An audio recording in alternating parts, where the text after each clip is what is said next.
PastNowRead presents another chilling entry in our anthology of stories that need to be told, Lien of the Living.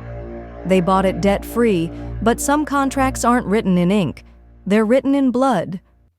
Tonight, we pull back the veil on a few financial products, quick claim flips, contract, identity fraud, sheriff sales, trustees, and the terror one family encountered.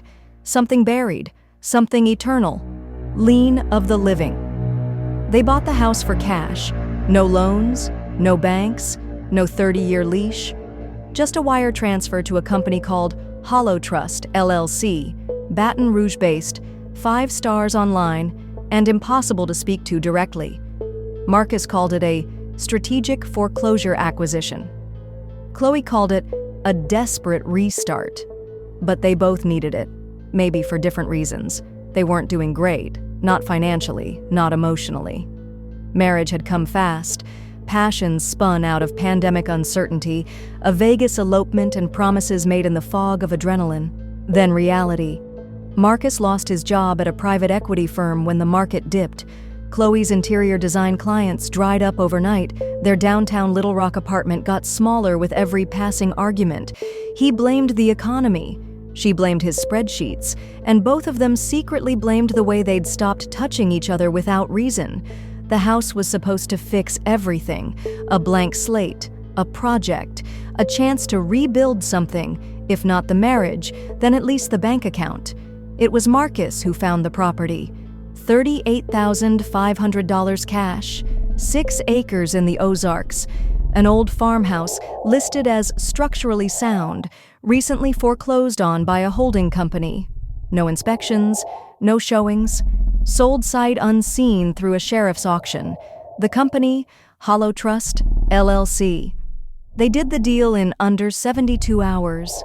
Chloe watched Marcus lean over the laptop, lit by the glow of the spreadsheet as he whispered things like timber valuation and replat potential. She wanted to believe him. She also wanted to scream. They arrived at dusk. The gravel crunched under their borrowed moving van. Pine trees hunched overhead like watchmen. The house slouched at the top of a slight rise, white paint peeling like old scabs, windows gaping like open mouths. "Not that bad," Marcus muttered. Chloe stared at it and felt something sink in her chest. She grabbed her phone. "Let's film the walkthrough for our followers." They had no followers yet, but she needed the fiction. Inside, it smelled like dried blood and forgotten paper. The floor groaned with every step. A porch beam sagged dangerously. The kitchen was lined with brittle cabinetry and a moldy backsplash from another century. They explored in silence. No jokes. No excitement. In the master bedroom, Chloe paused at the east wall. Something about the paint didn't match. Marcus noticed too. He knocked. It sounded hollow. He pried with a crowbar. A section of drywall peeled away, revealing a narrow cavity. Inside, a metal fire safe. No key. He forced it open. Inside, a set of older property deeds, a black contractor's ledger, and a cloth-wrapped booklet, thick and dark, stained in one corner. On the contractor's book, 3 words carved into the back: "Do not open." Chloe opened it anyway. The first page was torn in half. Scribbled names, dates, angry slashes. The ledger was worse. The title on its spine read, "Lien Holders, Active." They didn't talk about it that night. Chloe tried to cook. The stove sparked once and died. She finally poured cereal for dinner. Marcus didn't eat.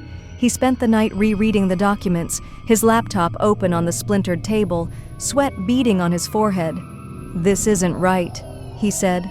She didn't answer. He scrolled the county website. The parcel listed under their names, Denton, Marcus, and Chloe. But below that was something new.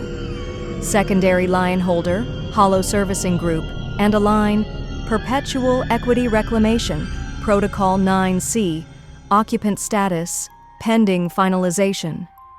Chloe leaned over his shoulder. "What does it mean?" Marcus whispered. "I don't know." But he did.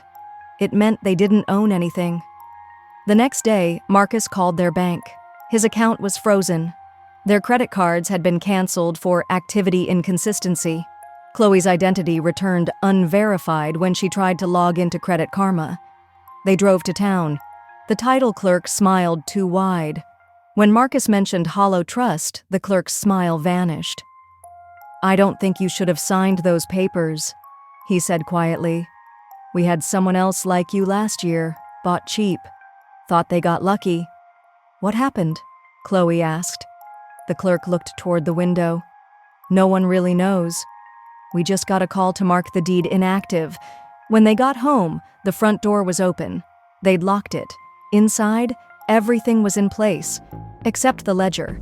It now sat in the center of the living room floor. Open. Their names had been written on the final page in dark red ink. Marcus Denton, active.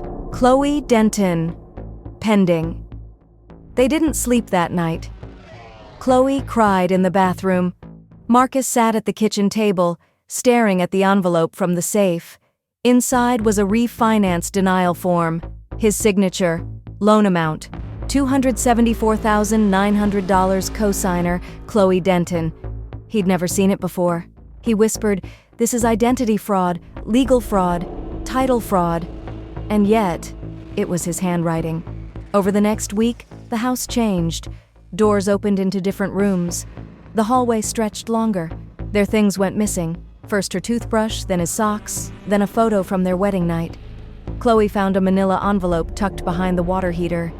Inside, a bank draft dated 10 years ago, a copy of a loan Marcus had never taken, a blurry photo of him shaking hands with a faceless notary. She didn't show it to him. They argued, constantly. Chloe wanted to run. "Burn it, sell it, I don't care. This place is cursed." Marcus wanted to fight it legally. "If we back out now, we lose everything." "We already lost everything." He slammed his fist into the wall. It bled. Not his knuckles, the drywall. One morning, Chloe stood in front of the mirror and couldn't see her reflection. She reached out. Her hand passed through the glass. That night, she filmed herself while Marcus slept. She whispered to the camera, "If you're seeing this, I didn't leave. I was taken." She uploaded it to YouTube. The video corrupted instantly. The next day, a contractor arrived to install a new electrical panel. He didn't even make it past the porch. He stared at the house for 20 seconds, then turned around, left without a word. The invoice came anyway. $6,666 billed to Hollow Subdivision Services account, charged Chloe's name. She screamed at Marcus. "You brought us here!" he shouted back. "You wanted this too. You said you were tired of quitting everything." "I'm tired of you!" He threw a chair. She left, walked into the woods, sat under the pines for an hour. When she came back, the front door was missing. The porch steps led straight into the foyer. No threshold, no barrier, just entry. Chloe found Marcus in the crawl space. He wasn't moving, just staring at the dirt wall. Behind him, a new folder had appeared, stamped, "Final Occupant Agreement." She picked it up, opened it. The balance owed, 1 human life to be determined. She ran, through the forest, down the gravel road. Her phone finally pinged. 1 bar. She called her brother. "Don't come here," she said, sobbing. "Don't sign anything in the mail, don't." The line cut. Back at the house, Marcus signed. He thought he could fix it. He thought taking the debt alone might spare her. The moment his pen touched paper, the lights dimmed. A hum started in the walls. The porch stairs grew back. The mirror reflected again. And Chloe was gone. Gone like vapor. Gone like debt forgiven after death. Gone like she never existed. Marcus found her wedding ring on the sill. A single note etched into the inside band, "Lien satisfied." A month later, a new couple drove up the road. Freshly married, pregnant, young. Found the place on a distressed properties blog. Contacted a firm that specialized in quick claim flips. Signed an e-form. They moved in on a Tuesday. Their names appeared in the ledger that night. Marcus watched them from the attic.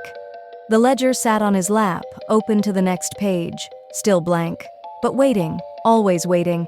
Because some debts don't default, some contracts don't expire, and some houses don't want your money, they want you. You have been listening to Lien of the Living, produced and adapted for audio narration by PastNowRead, stories that need to be told.